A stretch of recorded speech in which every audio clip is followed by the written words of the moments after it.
अस्सलाम वालेकुम dear students, कैसे हैं आप? खैरियत से हैं? Civil third year construction project planning and management chapter number 9 आज हमने पढ़ना है। उम्मीद है आप सब खैरियत से होंगे और लेक्चर्स प्रॉपर जो है ना सुन रहे होंगे। दिल लगा के पढ़ें, थोड़े बहुत मसरूफ़ रहा करें। जो टॉपिक है हमारा वो आज हमने डिस्कस करना है टेंडर का।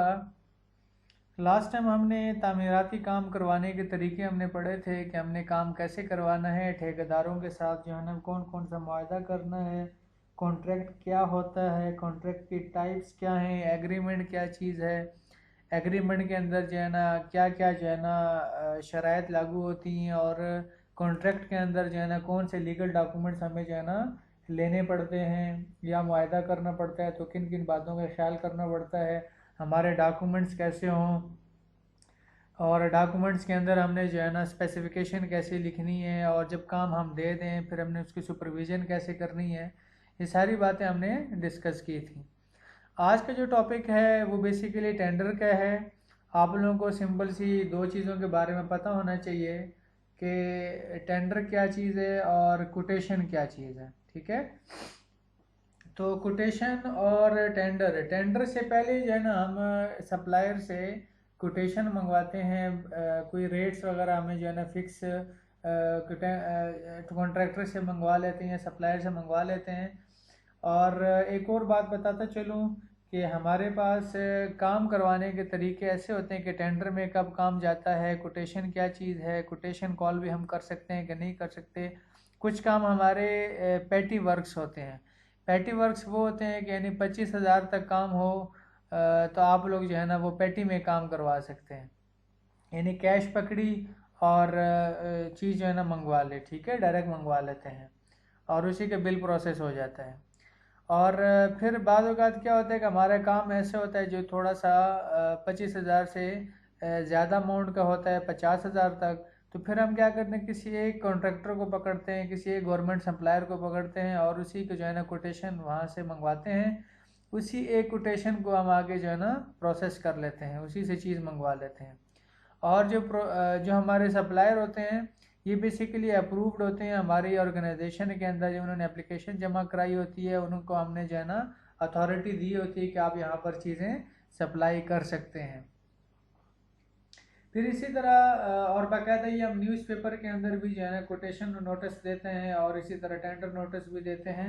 तो कोटेशन का जो है ना हमारे पास जब 1 लाख तक काम जाता है तो 1 लाख के लिए फिर हमें सिंगल कोटेशन पे काम नहीं होता। ये मिनिमम मैं आप लोगों से बात कर रहा हूँ कि 50,000 पे एक कोटेशन ये मिनिमम रिक्वायरमेंट है। आप लोग ज़्यादा कोटेशन भी मंगवा सकते हैं। 2-3 सप्लायर को कहते हैं भाई मैंने जो है ना रिवॉल्विंग चेयर्स मंगवानी है और मुझे जो है ना आप लोगों ने रेट्स प्रोवाइड करें। तो उन्होंने देखा कि जो है ना हमारे भाई एक चेयर जो है ना फॉर एग्जांपल 1,000 रुपीज़ की है, 20 चेयर चाहिए तो 20,000। तो एक कॉन्ट्रैक्टर ने 20,000 दे दिया, दूसरे ने 30,000 दे, तीसरे ने 40,000 दे दिया। आपने लोवेस्ट को कॉल कर लेनी है, लेकिन हमारी जो स्पेसिफिकेशंस हैं वही हैं जिस तरह हमारे चल रहा होता है, वही स्पेक्स हमने सेम रखनी होती है। टेंडर में आप लोगों को आगे बताता हूँ, डॉक्यूमेंट्स भी शेयर करूँगा कि टेंडर के अंदर जो है ना हमारी क्या क्या जो है ना पैरामीटर्स हमने डिस्कस करने होते हैं, वो सारी चीज़ें मैंने आप लोगों को शो करनी है।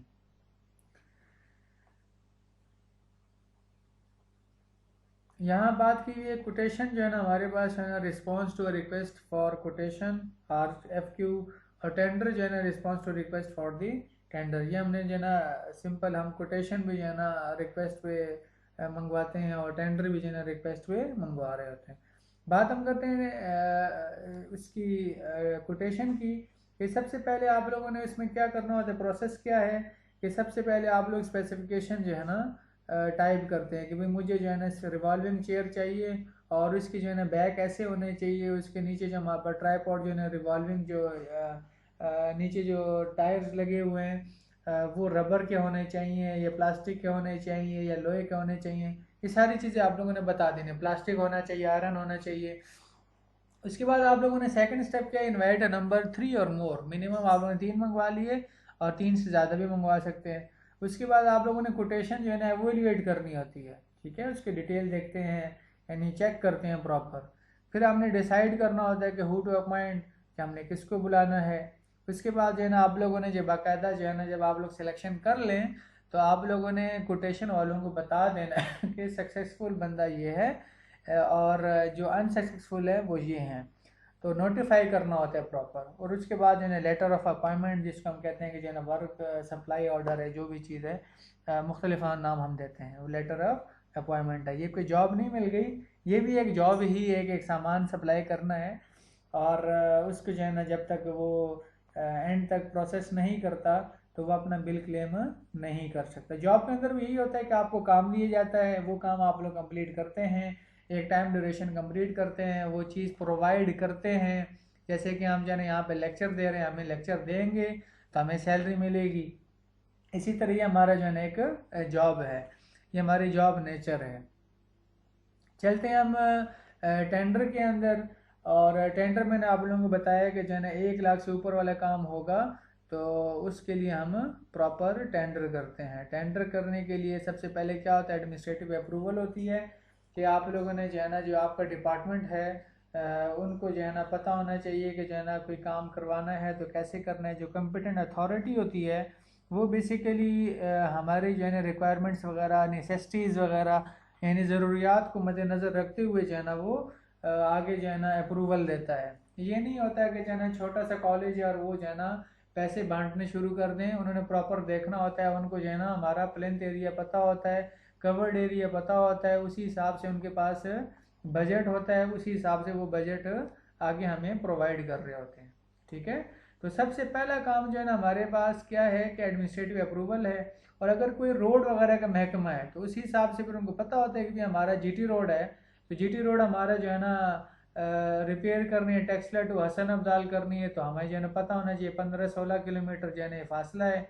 उसी हिसाब से फिर अगर उन्होंने देख लिया कि हमारे पास दरमियान में पैचेज में रिपेयरिंग करनी है या पूरा जो है रिकन्स्ट्रक्ट करना है, क्या करना है, या सिंपल जो है ना हमने जो है ना टॉपिंग करनी है, टीएसटी डालनी है, ट्रिपल सर्विस ट्रीटमेंट होती है, तो ये सारे हमारे जो है ना वो काम के हवाले से जो है ना ये चल रहा होता है कि साइट पे क्या काम चल रहा है, हमने काम कैसे करना है। रिपेयरिंग की नेचर और है, एआरएसआर का काम होता है। अगर फॉर एग्जांपल हमारे एनुअल रिपेयर है, यानी कि आप लोगों ने जो है रंग रोगन करना होता है, तो उसके लिए उन्होंने जो है ना बजट अप्रूव करना होता है। और इसी तरह स्पेशल रिपेयर का काम है। स्पेशल रिपेयर क्या, कोई जलजिला वगैरह आ गया, कोई दीवार गिर गई है या कोई सेटलमेंट हो गई और बुनियाद बैठ गई है, कोई घर बैठ रहा है, तो उसमें जो है ना कोई टाइल वगैरह बैठ गई है या कोई दीवार गिर गई है। मैंने जैसे आप लोगों को एक जो है ना टेंडर नोटिस एक शेयर किया था, हमने जो है ना एक बाउंड्री वॉल कंस्ट्रक्ट करनी थी जीसीटी अटक के अंदर, उसके सारे डॉक्यूमेंट्स आप लोगों ने जो है देख लिए होंगे। स्कोप भी मैंने शेयर किया, उसका टेंडर नोटिस अखबार वाला वो भी शेयर किया है।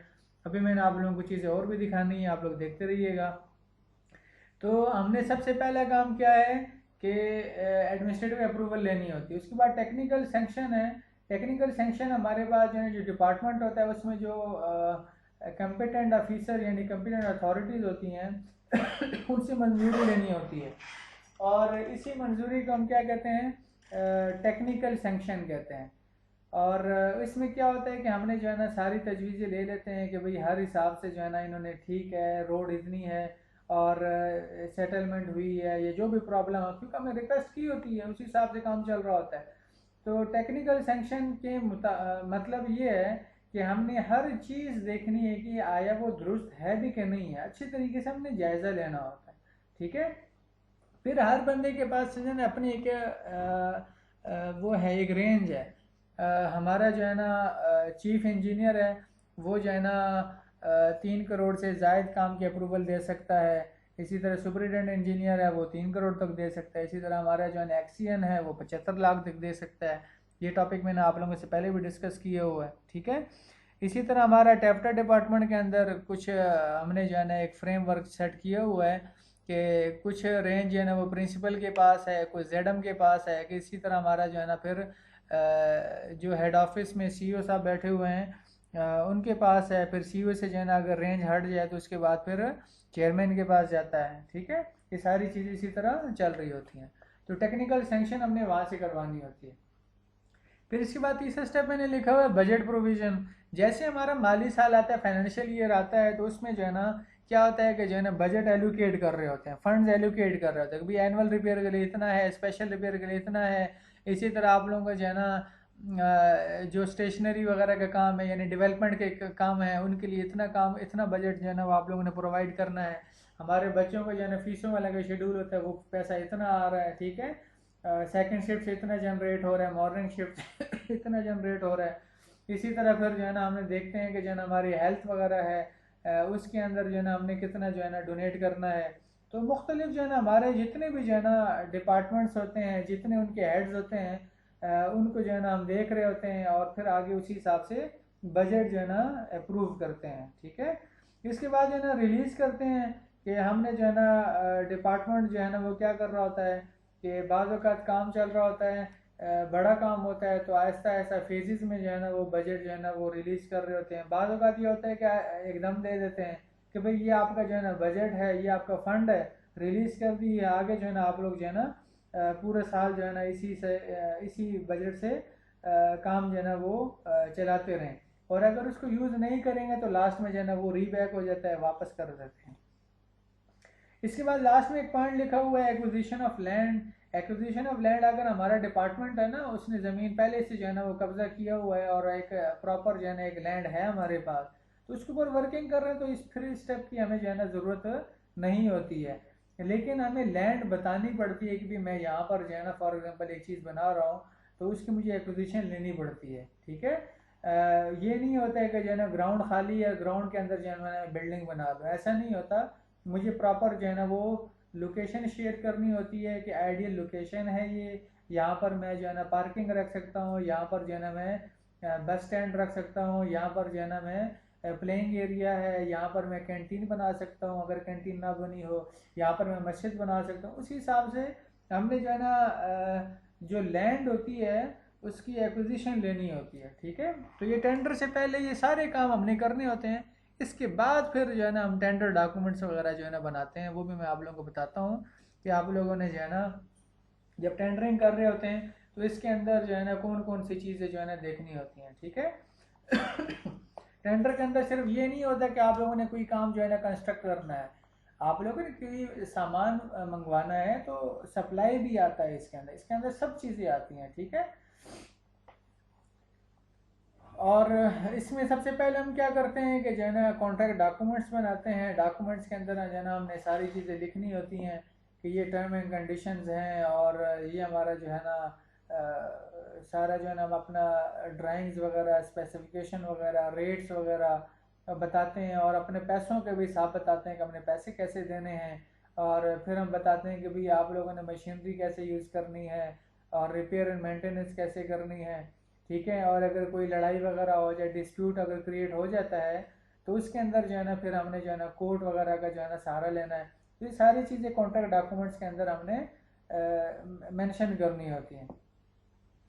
फिर हम क्या करते हैं कि जो है ना नोटिस देते हैं टेंडर का, अखबार के अंदर भी देते हैं और बाज़ वक़्त अखबार में हम नहीं देते, पेपरा की वेबसाइट पे जो है ना हम अपलोड कर लेते हैं।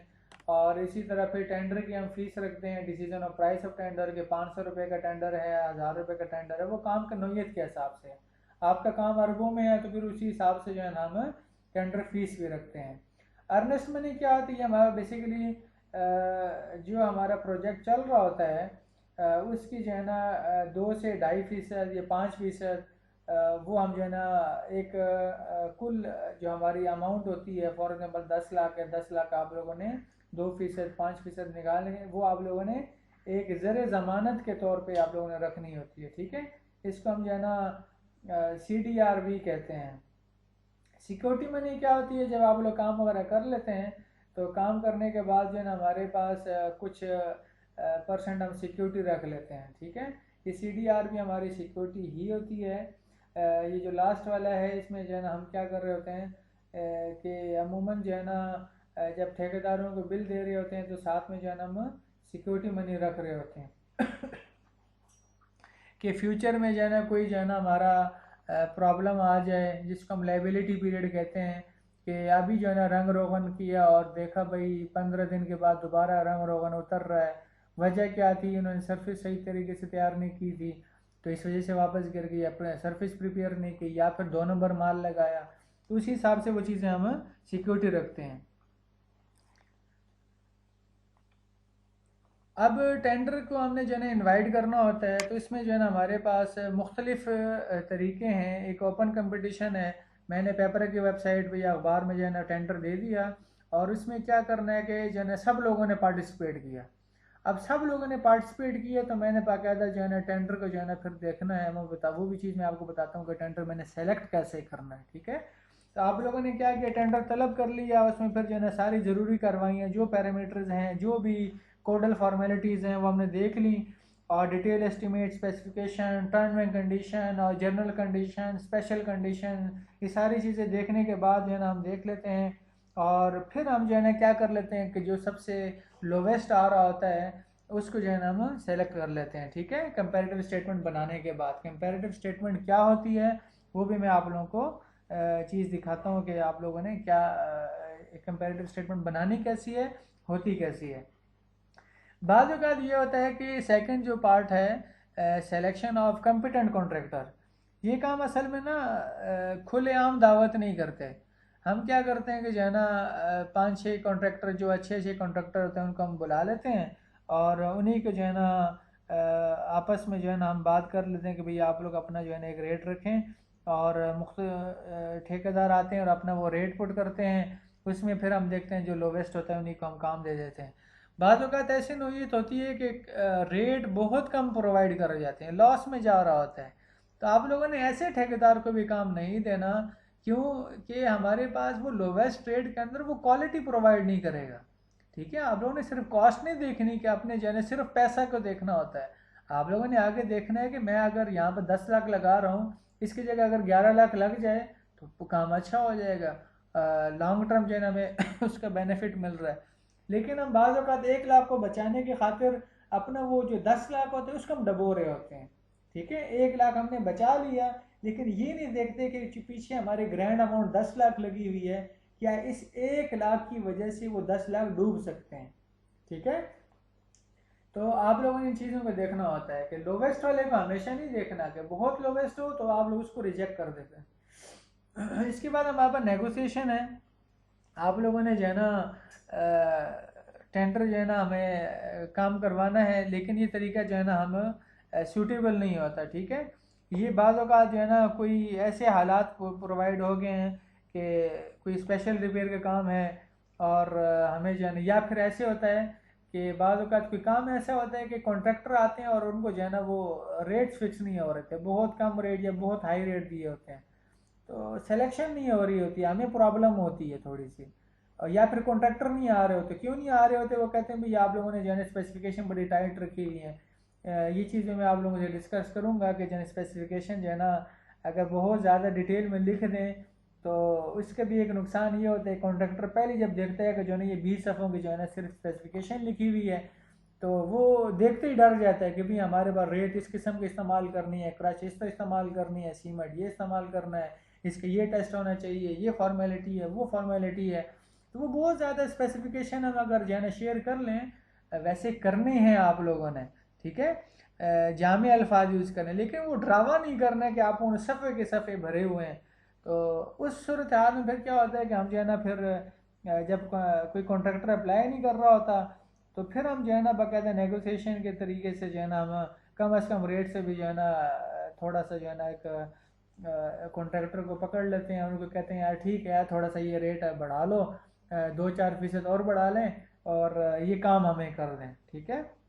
ये मखसूस हालात में होता है। इसमें ये नहीं है कि आप लोग काम भी करवा रहे हो, मेहनत समाजत भी करनी है, लेकिन बाज़ औक़ात ऐसी सूरत हाल होती है हमें मेहनत समाजत करनी पड़ती है कॉन्ट्रैक्टर्स की, और उनसे हमें काम करवाना पड़ता है। सूरत हाल ऐसी होती है, गवर्नमेंट के रेट्स ऐसे होते हैं, काम ऐसा मुश्किल होता है कि वहाँ पर जो है ना अप्रोच मुश्किल होती है। मैं आपको अभी कहूँ कि जो है ना 50 फीट पे या 100 फीट पे जो है ना ये चीज़ लगा दें, तो उसके लिए पूरी जो है ना प्रॉपर जो है ना स्काफोल्डिंग लगाना, फिर जो है ना सेफ्टी का ख्याल करना, ठीक है। फिर अगर जो है ना मजदूर लेबर है उसको जो है ना मैंने PPE का पर्सनल प्रोटेक्टिव इक्विपमेंट्स, आप लोग हेल्थ एंड सेफ्टी के अंदर बढ़ रहे हैं, प्रॉपर जो है ना वो सारी चीज़ों का ख्याल करना, और फिर जो है ना उसकी केयर करना, खाने पीने का ख्याल करना, कुछ मुश्किल टास्क होते हैं, ठीक है। तो उसके खाने पीने का ख्याल करना, और दिन के अंदर जो है ना इतना टाइम पे जो है ना, क्योंकि वो सख्ती होती है, तो ऐसे मामलात में फिर जो है ना वो काम नहीं कर रहे होते। हर डिपार्टमेंट की अपनी सूरत हाल है। कॉन्ट्रैक्टर जब भी आते हैं उनको पता होता है भी मैं अगर इस डिपार्टमेंट में काम करूँगा तो मुझे ये चीज़ें जो है ना सामने फेस करनी पड़ेंगी। तो एक दफ़ा अगर एक ठेकेदार भाग जाए ना, यानी वो तंग होके चला जाए, तो वो आप ये समझे कि पूरे इलाके में जो है ना मशहूर कर देगा कि फ़लाँ डिपार्टमेंट है, वहाँ पे तो इतनी सख्ती है, वहाँ पे ये काम करना इतना मुश्किल है, वो रिश्वत भी खाते हैं, और ये काम इतना मुश्किल है, मशीनरी भी नहीं देते, मशीनरी के अंदर ये प्रॉब्लम है, ठीक है। वो हज़ारों बातें आती हैं सामने। ये मैं आप लोगों से बात कर रहा था कि टेंडर को आप लोगों ने जो है ना, जब हम टेंडर ले लेते हैं तो उसके बाद जो है ना आप लोगों ने कैसे जो है ना अवार्ड करना है कॉन्ट्रैक्ट को, ठीक है। तो इसमें मैंने एक तो ये पेज, सॉरी, एक पिक्चर शो की हुई है। यही 10 चीज़ें जो है ना यहाँ पर लिखी हुई हैं। तो इसमें आप लोगों ने देखना है कि सबसे पहले हमारे जो है प्रिपरेशन है, डॉक्यूमेंट्स प्रिपेयर वगैरह करने होते हैं, ठीक है। डॉक्यूमेंट्स प्रिपेयर करने के बाद जो है ना हमने उसको अप्रूवल करते हैं टेंडर की, फिर डॉक्यूमेंटेशन है, इनविटेशन है, बुलाया कॉन्ट्रैक्टर को, फिर हमने उसको प्रोसेस किया, और फिर लास्ट में कंपैरेटिव स्टेटमेंट बना के आगे पीछे, और ये हमने कॉन्ट्रैक्टर अवार्ड कर लेते हैं, ठीक है। तो इसमें सबसे पहले क्या लिखा है, opening and security of tender. आप लोगों ने ओपनिंग करनी है, और इसका प्रॉपर ये भी एक टेंडर मैं आप लोगों को दिखाता हूँ। एंट्री ऑफ टेंडर रिसीव, कितने टेंडर रिसीव हुए, ठीक टेंडर कितने हैं। कुछ लोगों ने ना डॉक्यूमेंट मिस किए होते हैं, तो आप उसको रिजेक्ट कर दें डायरेक्ट। तो preparing comparative statement, comparative statement बना लेते हैं, उसकी फिर वेरिफिकेशन करते हैं, फिर टेंडर एक्सेप्ट हो जाता है, और फिर आप लोगों ने एग्रीमेंट साइन करवा लेते हैं, फिर काम दे देते हैं, उसको साइट पकड़ाते हैं, और issuance of work order. Last में हम उसको वर्क ऑर्डर दे देते हैं कि भाई ये आप लोगों का जो है ना, अब कंपैरेटिव स्टेटमेंट की बात मैं कर रहा था, तो ये मैं आप लोगों को पहले एक दफ़ा कंपैरेटिव स्टेटमेंट दिखाई थी। ये हमारे ना एक यूनिवर्सिटी के अंदर टोटल हमें चाहिए थी, और टोटल के जो है ना हमने ये स्पेसिफिकेशन लिखी हुई है। एल्यूमिनियम ट्राईपॉड होना चाहिए, बैटरी चार्जर और लींस कैप और टूल किट विद कोज, ये सारी चीज़ें लिखी हुई, सिलिकॉन क्लॉथ और carrying case with prism rod, ये सारी चीज़ें लिखी हुई। तो इसके अंदर क्या है, निकॉन ने एक KBS कबीर ब्रदर इस तरह कुछ है, और इंस्ट्रूमेंट टेक्नोलॉजी लिंक, ये एक MS है, यानी कि कॉन्ट्रैक्टर है। मकबूल सर्विंग स्टोर है, और इसी तरह जो है ना टेक्नोलॉजी वाला है। तो मकबूल वाले ने कोलिडा के जो है ना, यानी कि चाइना मेड है। अब मेरे यहाँ पे आप लोग एक चीज़ देखें कि जो है ना मैंने यहाँ पे जो है टोटल स्टेशन लिखा है, कंपनी मेड नहीं लिखा हुआ, बस सब सिंपल क्या कर दिया, स्पेसिफिकेशन दे दी। अब निकॉन जापान मेड है, ये महंगा है, तो इसमें जो है ना यहाँ पे लिखा हुआ है कि जो है ना हमारे पास है 4 लाख का जो है सॉरी 7,98,000 का जो है ना ये प्रिज्म है। इंस्ट्रूमेंट टेक्नोलॉजी वालों ने इसने थोड़े बहुत जो है ना स्पेसिफिकेशन को देखा, कुछ मीट कर रही हैं, तो ये 9 लाख का मिल गया। इसी तरह कोलिडा वाले ने क्या कि ये चाइना मेड है, वही सारी स्पेसिफिकेशन जो है ना वो मीट कर रही हैं, तो ये हमारे पास 2,28,000 में, बाकी टैक्स डाल के 4,500 में हमें ये टोटल स्टेशन मिल रहा है। तो यहाँ पे मैंने क्या किया, टेक्निकल रिकमेंडेशन के अंदर कोलिडा को सिलेक्ट किया, क्योंकि ड्यू टू लो प्राइस, और सारी जो है ना हमारी जो हमने एडवर्टाइज़ की थी टेंडर स्पेसिफिकेशन, उसको जो है ना फुलफ़िल कर रहा है, ठीक है। तो लेकिन यहाँ पे एक बात मैं बताता चलूँ कि आप लोगों ने टोटल स्टेशन मंगवाना है, और आप लोगों को पता है जो है ना ये हमारा जो है ना कितना इम्पोर्टेंट इंस्ट्रूमेंट है। तो अगर यहाँ पे मैं सारी डिटेल प्रॉपर, अभी इसने देखे ना यहाँ पे सारी चीज़ें लिखी हुई है इसने, कि 3D coordinates, remote benchmark, stake out, HAHD, stake outline, divide line, ये सारी चीज़ें इसने ना अच्छी खासी बताई हुई हैं कि ये फंक्शन इसके अंदर। अगर यही फंक्शन मैं इसमें लिख देता तो मे भी कोलिडा के अंदर ये मीट ना कर रही होती, तो कोलिडा वाला एलिजिबल ही ना होता, यहाँ अप्लाई कर सकता होता। तो मैं स्पेसिफिकेशन मुझे पहले जो है ना इसी को हम जो है ना कहते हैं कोटेशन, कि मैं पहले कोटेशनें मंगवाता होता हूँ सप्लायर से कि भाई मुझे जो है ना कोटेशन चाहिए इस चीज़ों की, और बराए मेहरबानी आप ये कर दें कि 3-4 किस्म की टोटल स्टेशन जो है ना प्रोवाइड करें, उसकी स्पेक्स हमें बता दें, या फिर कंपनी को मैं डायरेक्ट अप्रोच करता हूँ कि मुझे जो है ना ये चीज़ें मंगवानी है, तो मुझे इसकी स्पेक्स चाहिए, ठीक है, या किसी दूसरे डिपार्टमेंट ने ये चीज़ें मंगवाई होती हैं, उनसे हम स्पेक्स मंगवा लेते हैं। ठीक है, मुख्तलिफ तरीके हैं स्पेक्स मंगवाने के। आपको गाड़ी चाहिए लेकिन गाड़ी के आप लोगों को फीचर्स का नहीं पता। ठीक है, आप लोग कहते हैं भाई मुझे गाड़ी चाहिए, उसके अंदर जो है ना ये एसी लगा होना चाहिए और ये जो है ना हीटर भी काम करना चाहिए, टायर होने चाहिए। ठीक है, तो वो एक बंदा आपको गाड़ी प्रोवाइड कर देता है। ठीक है, लेकिन दूसरा है वो भी गाड़ी प्रोवाइड कर रहा है, तो साथ में कहता है कि भाई मैं जो है ना आपको जो है ना ये फैसिलिटी ये फीचर्स ऐड करके बता रहा हूँ, तो उस हिसाब से उसके अपने जो है ना डिमांड है। बहरहाल ये तो काफ़ी लंबी डिबेट हो जाएगी आप लोगों इन चीज़ों का। वैसे ही जो है ना थोड़ा बहुत पता है कि मार्केट में एक चीज़ लेने जाओ तो वो दुकानदार जो है ना या सप्लायर जो है या जो कॉन्ट्रैक्टर है वो एक चीज़ नहीं देता, वो हज़ारों किस्म की चीज़ें। जैसे आप लोग एक बिल्डिंग को देख लें कि हमारे पास एक सादा किस्म की बिल्डिंग से लेकर जदीद बिल्डिंग तक हम जो है ना हर किस्म की बिल्डिंग बना सकते हैं। तो हर बिल्डिंग की अपने रेट हैं।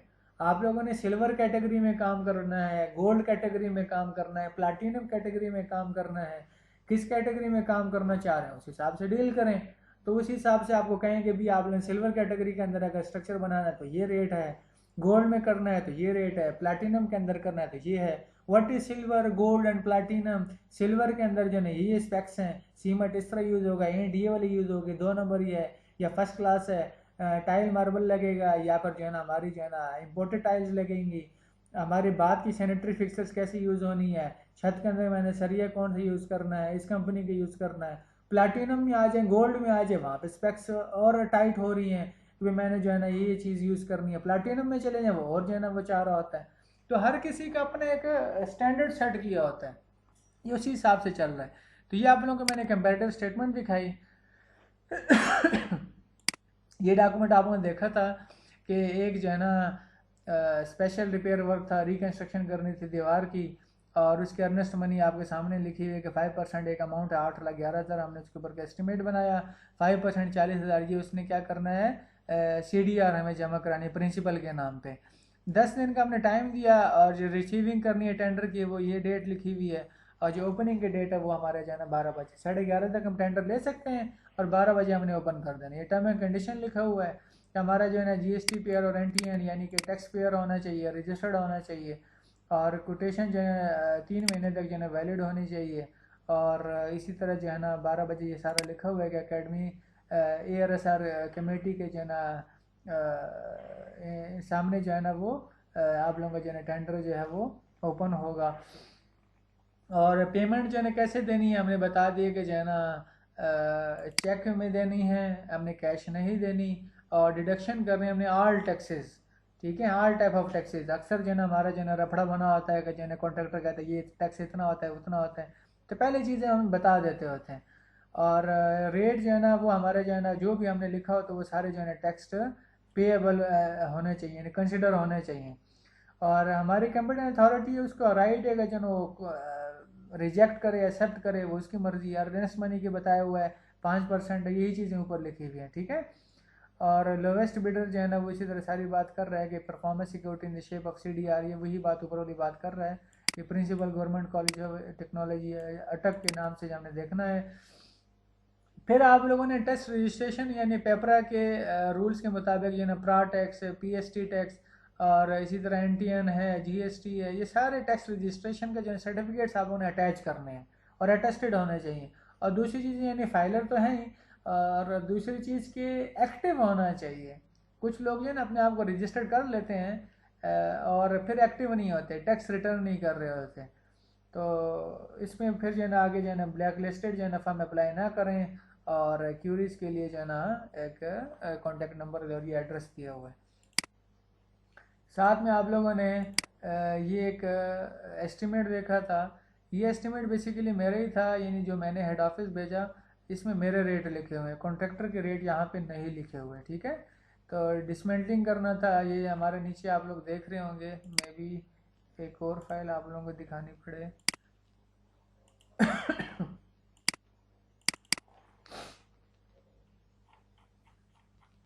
ये इसके अंदर ड्राइंग्स वगैरह ये सारी चीज़ें मैंने फाइल आप लोगों को शेयर की थी। इस ड्राइंग के मुताबिक आप लोगों ने देखना है कि जो है ना काम कैसे करवाना है। ठीक है,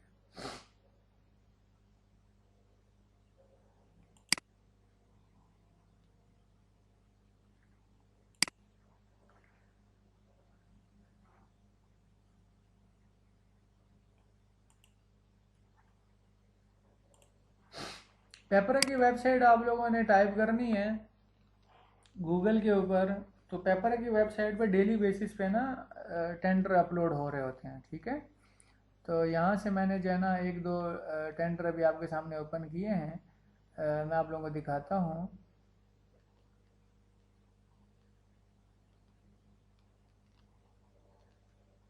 किसी भी जो है ना टेंडर पे आप लोग क्लिक कर सकते हैं और वहाँ ये चीज़ देख सकते हैं। तो आप लोगों ने पहले ना प्रॉपर इसको सर्च करना होता है कि भाई मैं ये काम करवाना चाह रहा हूँ, तो मुझे इसमें इंटरेस्ट है। हर काम बंदा नहीं कर सकता होता। इलेक्ट्रिक के जो है ना काम अपने हैं, मैकेनिकल के अपने हैं, सिविल वर्क्स अपना है। तो ये purchase of furniture and desktop computer, मैं फर्नीचर जो है ना परचेज करवाना है और desktop computer university of agriculture Faisalabad. तो इसके ऊपर मैंने क्लिक किया। तो अगले टैब में आप लोग देख सकते हैं कि इसमें जो है टेंडर नोटिस दिए हुआ है। यहाँ पे एक लिंक इन्होंने शेयर किए हुए कि अगर आप लोगों को जो है ना ये बिड चाहिए तो इस लिंक के थ्रू आप लोग अप्लाई कर सकते हैं और वो बिड आ सकती है।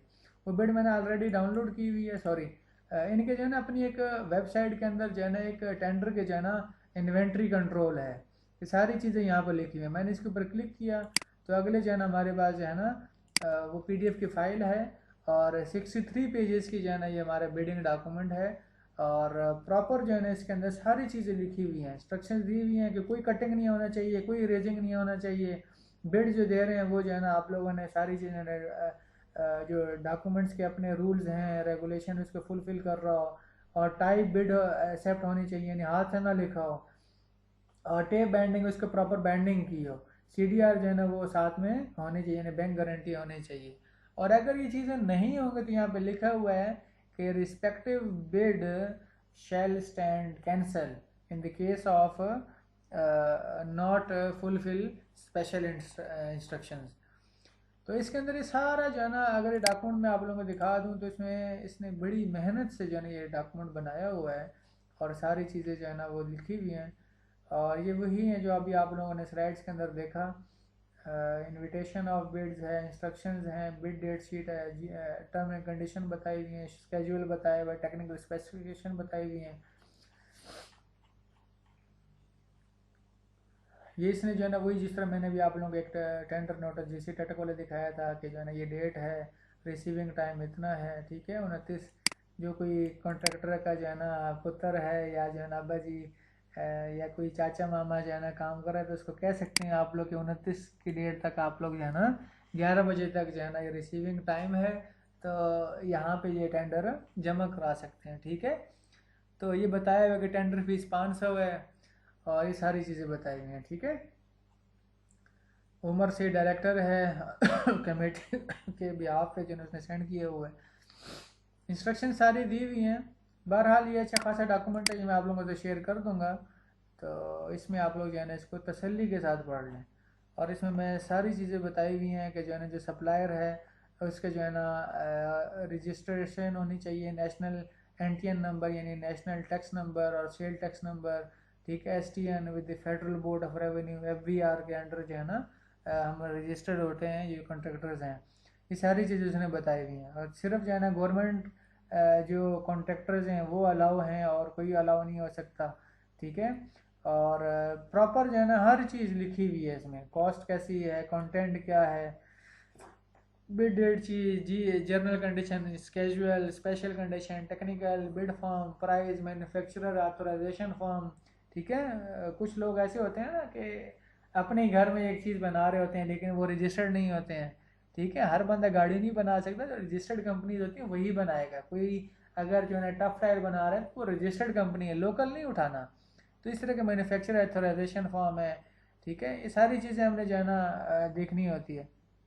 मैकेनिज्म ऑफ ब्लैक लिस्टिंग, सारी चीज़ें बता देनी कि भैया आप लोगों ने अगर ये काम ऐसे किया छोड़ दिया तो आप लोग ब्लैक लिस्ट हो सकते हैं।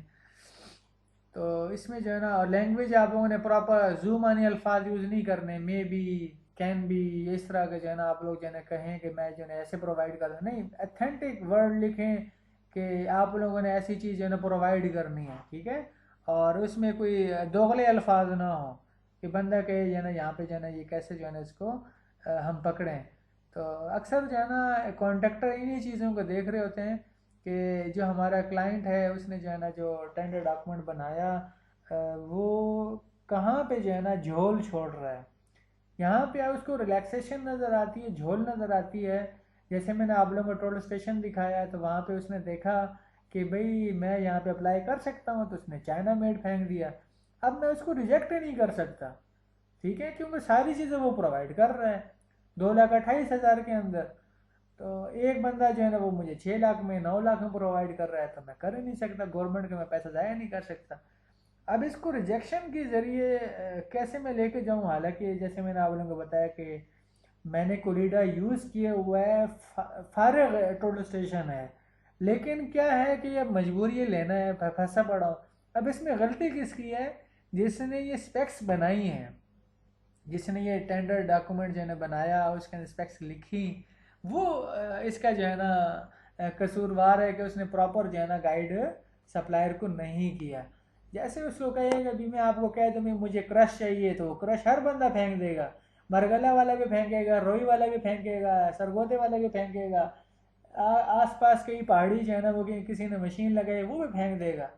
लेकिन मुझे पता है जो है ना वो जो क्रश है वो कहाँ की जो है ना वो किस क्वालिटी की है। अगर मैं लिख दूँ कि भाई हमारे पास क्रश है और इसके जो है ना इम्पैक्ट वैल्यू इतनी आनी चाहिए, इसके अंदर जो है ना ग्रेडेशन इतनी होनी चाहिए, और इसके जो है ना स्ट्रेंथ इतनी होनी चाहिए, एब्जॉर्प्शन कैपेसिटी इतनी होनी चाहिए, एसएसडी कंडीशन इतनी होनी चाहिए, सारे जो है ना क्वालिटी टेस्ट लिख दूँ, तो फिर उस हिसाब से जो है ना फिर सप्लायर को थोड़ा मुश्किल होता है, उसे पता लग जाता है कि भाई मैं जो है ना अब ये वाली जो है ना रेत है या क्रश मैं सप्लाई नहीं कर सकता, जो अच्छी वाली है वो मुझे सप्लाई करनी पड़े। कलर की बात करूँ, एब्जॉर्प्शन की बात करूँ, क्वालिटी, सारे जो है ना वो मैटर कर रहे होते हैं, ठीक है। तो ये डॉक्यूमेंट भी आप लोगों ने देख लेना है। और इसके बाद मैंने आप लोगों को जैसे बताया कि जो है ना हमें बाज़ औक़ात ना कमेटी जब अप्रूव कर रहे होते हैं, तो हमें जो है ना फिर वो प्रेजेंटेशन देनी होती है कि टेंडर है, हमें जो है ना 5-6 लैबें थी, उसका हमने जो है ना फिर बताया कि इंजीनियरिंग सर्वे के अंदर जो है ना एक ये आइटम जो है ना जापान वाला हमने सेलेक्ट किया। ये बात मैंने आप लोगों को नहीं बताई कि मैंने जो है ना जापान का कैसे सेलेक्ट किया और कैसे मंगवाया। इसके लिए भी हमें जो है ना थोड़ा बहुत तगो दो करनी पड़ी है। और एक वीक पॉइंट हमने उसका पकड़ा कोलिडा वालों का, क्योंकि हमें तो पता था कि कोलिडा नहीं मंगवाना। कोलिडा वाले ने एल्यूमिनियम ट्राईपॉड स्टैंड जो है ना और एक दो चीज़ें मिसिंग थी, वो उसने नहीं लिखी हुई थी, ठीक है। तो फिर हमने ये ऑब्जेक्शन लगाया कि भाई एल्यूमिनियम ट्राईपॉड स्टैंड इसने प्रोवाइड नहीं किया, ना लिखा है, ठीक है। और दूसरी चीज़ें जो है ना कोई रेंज की बात थी कि हमारा जो है इस मॉडल का जो है ना जो टोटल स्टेशन था उसके अंदर ये प्रॉब्लम कर रही हैं, तो उस हिसाब से फिर हमने इसको रिजेक्ट मारा है, ठीक है। चीज़ मैंने निकॉन की ही मंगवाई है, लेकिन इसके लिए क्या है कि मुझे फिर काफ़ी मुश्किलात का सामना करना पड़ा। हालांकि मैं अगर इसको कहता कुलीडा वाले को कि भाई मुझे ट्राईपॉड स्टैंड जो है ना वो एल्यूमिनियम का प्रोवाइड कर दें, तो वो प्रोवाइड कर देता, या कोई और चीज़ में कहता तो वो प्रोवाइड आसानी के साथ कर देता, ठीक है, क्योंकि उसको तो चीज़ मिली होती है, उसको तो प्रॉफिट नज़र आ रहा होता है, वो कहते चलो यार 40,000 कम प्रॉफिट मिल जाए, कोई बात नहीं है। मैकेनिक्स ऑफ सॉलिड के अंदर इसी तरह जो है वाल जिप क्रेन और हुक्स लैबरेटर्स, फिर फ्लूइड मैकेनिक्स के अंदर आप लोगों ने देखा हाइड्रोलिक बेंच है सोम का, ठीक है, आप लोगों के पास ये पड़ा हुआ है लैब के अंदर। और इसी तरह जो है ना हाइड्रोस्टेटिक पैनल और मेटासेंट्रिक गाइड, यानी सारे ये वो हैं। सीरियल नंबर 5 मैंने सारी चीज़ें मेंशन की हुई हैं कि भाई ये मैंने सेलेक्ट की हुई है। हमें प्रेजेंटेशन वगैरह देनी पड़ती है कि ये चीज़ें जो है ना मुझे सेलेक्ट करनी पड़ी है, किस बेस पे करनी पड़ी है, कौन सा मॉडल है, किस शेप का है, कैसे मंगवाना है, ठीक है, क्या क्या चीज़ क्या कौन सा जो है ना फुलफिल कर रहा है, कौन सा रिजेक्ट जा रहा है। तो ये सारी चीज़ें आप लोगों को प्रेजेंटेशन फिर कमेटी को डिफेंड करना होता है, जो टेक्निकल मेंबर होता है इसको डिफेंड करना होता है कि भाई मैं इस चीज़ को सेलेक्ट कर रहा हूँ तो क्यों सेलेक्ट कर रहा हूँ, रिजेक्ट कर रहा हूँ तो क्यों रिजेक्ट कर रहा हूँ। तो ये बात मैंने आप लोगों के सामने जो है ना कंपैरेटिव स्टेटमेंट के ऊपर रखी। टेंडर डॉक्यूमेंट के अंदर आप लोगों को पता है कि टेंडर नोटिस है, टर्म एंड कंडीशन BOQ है, जैसे आप लोगों को मैंने दिखाया, complete drawing, specification, schedule of material, tool and plants, condition, amount of security, mode of payment, bank guarantee, ये वही चीज़ें जो अभी हम आप लोगों से डिस्कस की हैं। अच्छा जी, हमारे पास जो कुछ टर्म एंड कंडीशन होती हैं उसके अंदर जो है ना हम देखते हैं कि भैया अगर आप लोगों ने काम ना किया तो ठेके के दौरान के मुआहदे की कुछ खिलाफ वर्जी वगैरह कर लें तो कुछ हमने शराइत लागू कर देते हैं। सबसे पहला जो है ना हम उसको पेनल्टी बताते हैं कि भाई आप लोगों को जो है ना जुर्माना लगेगा, ठीक है, 10% तक जो है ना अगर आपने सामान सप्लाई ना किया तो 10% पेनल्टी लग जाएगी। एक चीज़ 1000 रुपये की है तो 1000 रुपये का अगर वो प्रोवाइड नहीं करता तो उसको 100 रुपये का जुर्माना लग जाएगा, ठीक है। 1000 का आपने 10% निकाल लेना है तो उसको जो है ना 100 रुपये की पेनल्टी लग जाएगी और जो है ना वो 100 रुपये उसके हम काट लेंगे। अर्नेस्ट मनी मैंने आप लोगों को बताया कि सिक्योरिटी मनी है, उसका जो है ना 2 से 2.5% या 5%, हम 10% भी रख सकते हैं। और सिक्योरिटी डिपॉजिट क्या चीज़ है कि जो है ना हमने बताया कि जो है ना लाइबिलिटी पीरियड के हिसाब से जो है ना हम इसको देख रहे होते हैं कि 3 महीने के बाद आपको ये पैसे मिलेंगे। अगर आपका रंग रोगन में ये प्रॉब्लम नहीं है, अगर आपने दरवाजे लगाए हैं तो दरवाज़ों के अंदर जो है ना ये जो जॉइंट्स वगैरह हैं वो ख़राब ना हो, शीशे लगाए है या और कोई चीज़ लगाई है। कुछ आइटम ऐसे होते हैं जिसकी लाइबिलिटी नहीं होती, चीज़ फिक्स कर दी है, मुझे समझ आ गई है, ओके है, ठीक है, तो उसको मैं कहता हूँ यार चल यार एक हफ्ता तो देख लूँ, 2 हफ्ते देख लूँ, उसके बाद आपको पैसे वापस हो जाएंगे।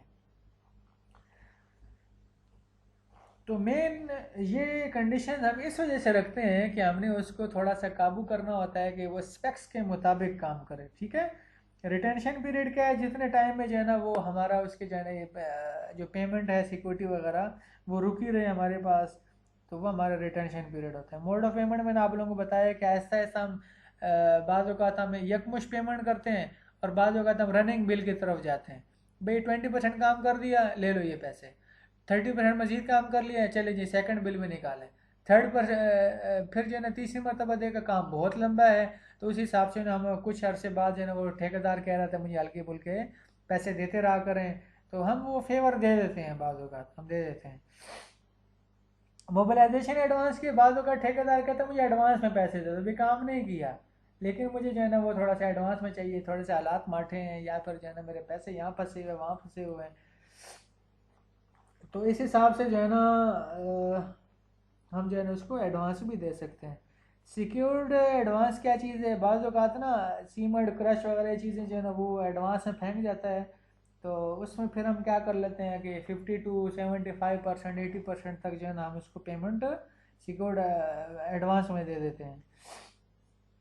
इसी तरह हमारे पास जो कंप्लीशन टाइम है वो भी हमने मैनेज करना होता है कि हमारा जो है ना अगर वो टाइम जो है ना वो कंप्लीट नहीं कर रहा, सॉरी वर्क कंप्लीट नहीं कर रहा, तो क्यों नहीं कर रहा, क्या प्रॉब्लम है, तो उसको फिर हम जो है ना पेनल्टी कर सकते हैं। और अगर जो है ना कॉन्ट्रैक्टर हमसे एक्सटेंशन ले लें तो ज़्यादा अच्छा है, तो अगला स्टेप उसका यही होता है कि भाई हमसे एक्सटेंशन ले लो, अदरवाइज़ हमें 10 दिन के अंदर बाउंड्री वॉल बनानी चाहिए, तो 10 दिन के अंदर कंप्लीट होना चाहिए।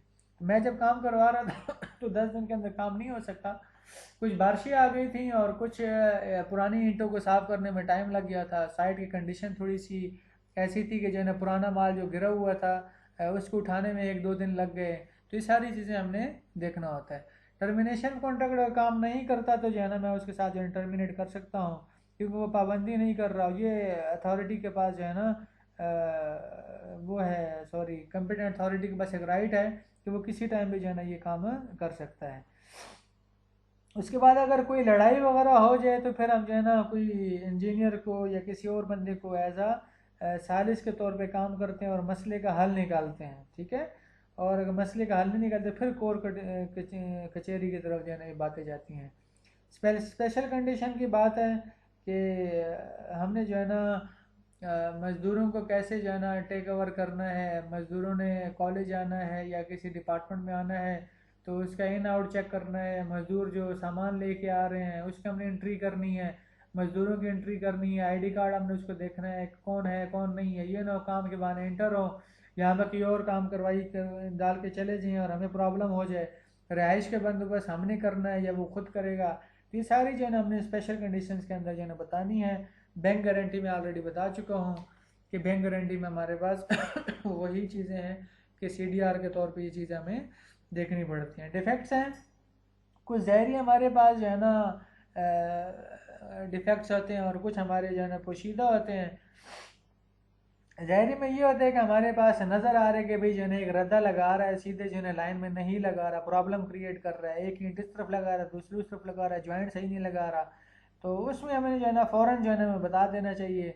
और या फिर कोई अनाड़ी बंदा लग रहा होता है, ड्राइंग के मुताबिक काम नहीं कर रहा होता, हमारा जो है ना ऑफसेट सही नहीं ले रहा होता, या फिर जो है ना वो राइट ऑफसेट सही नहीं ले रहा होता, या फिर जो है ना कूण शूण से काम कर रहा होता है। ठीक है, कूण का मतलब ये है कि वो टेढ़ी छेढ़ी दीवारें लगा रहा होता है, साइड की कंडीशन के मुताबिक हमने देखना होता है। तो ये तो ज़ाहिर ही नज़र आ रहा है कि भाई हमारे बीम का साइज़ इतना है और ये बीम का साइज़ इतना डाल रहा है, कॉलम का साइज़ इतना है और ये कॉलम को जो है ना कम कर रहा है या ज़्यादा कर रहा है। दूसरा जो हमारे पास लेटेंट डिफेक्ट्स की बात मैं कर रहा था, ये असल में ये होता है कि जो है ना कुछ बीम उसने प्रॉपर सही नहीं बनाया, तो उसके अंदर क्या होता है कि बाद में जो है ना बीम डिफ्लेक्ट कर गया और ऊपर से जो है ना स्लैब क्रैक होगी, या नीचे जो है ना फाउंडेशन इससे कमज़ोर डाली है, प्रॉपर कंपेक्शन नहीं की, तो जो है ना वो हमारा जो है ना सारा जो है ना वो फाउंडेशन बैठ गई है। या फिर जो है ना कोई प्लस्तर उखड़ सकता है, पेंट का रंग तब्दील हो सकता है। तो ये ज़ाहिरी चीज़ें हैं, ये सारी नज़र आ रही होती हैं। दरारें पैदा हो जाना, तो ये हम जो है ना उस हिसाब से मैंने आप लोगों को डिफेक्ट्स की टाइप्स दो बताई हैं। और ये क्यों डिफेक्ट्स आती हैं, तो इसमें आप लोगों को पता होना चाहिए कि एक हमारे पास जो है ना डिफेक्टिव डिज़ाइन है, आप प्रॉपर डिज़ाइन नहीं किया, बुनियाद से ही नहीं डिज़ाइन की, बैठ गई बीम या स्लैब के अंदर जो है ना वो झुकाव आ गया। और इसी तरह जो है ना हमारे जो है कॉलम टेढ़े हो जाते हैं, बकलिंग हो जाती है। और इसी तरह कोई अगर हमने जो रैंगिंग मेंबर है, कोई शेड वगैरह बनाया है तो वो प्रॉपर नहीं बनाया, तो उसमें अंदर जो है ना सरिया कम यूज़ किए तो वो भी जो है ना टेढ़ा हो सकता है। डिफेक्टिव कंस्ट्रक्शन में मैंने आप लोगों को भी बताया कि जो है चुनाई सही नहीं की, जोड़ सही नहीं लगाई। ठीक है, और प्लस्तर जो है ना वो सही तरीके से नहीं कर रहा, लकड़ी के काम कर रहा है तो उसके अंदर जो है ना वो जॉइंट सही नहीं लगा रहा। और इसी तरह फर्श वगैरह है तो उसमें नीचे जो है ना हमारे जो सब ग्रेड तैयार हो रहा है उसकी कंपेक्शन नहीं करता। नेचुरल फिनोमेना जो है ना ये तो अल्लाह हम सबको अपने हिफ्ज़ अमान में रखे। जलज़ला आ जाए इसका कोई इलाज नहीं है, हम अपनी तरफ से जो है ना एफर्ट कर रहे होते हैं कि इतनी मैग्नीट्यूड के अगर अर्थक्वेक आ जाए तो हमारी बिल्डिंग जो है ना इस काबिल है कि वो आगे रजिस्ट कर सकती है। सैलाब आ जाए तो उससे भी अल्लाह हिफाजत में रखे। तो ये सारी चीज़ें जो है ना डिफेक्ट हैं, स्पेशल रिपेयर के अंदर आती हैं। और आप लोगों को महीनों महीनों बारिशें लग जाएं और या फिर कोई जंग की सूरत हाल आ जाए, तो ये हमारे पास 4-5 कंडीशंस हैं जो कुदरती आफात का हमें सामना करना पड़ता है, तो उससे भी हमारे एक डिफेक्ट आ जाता है। और जो बिल्डिंग्स वगैरह बनी होती हैं खुश्क इलाकों में, तो वहाँ पर बिल्डिंग की लाइफ ज़्यादा होती है।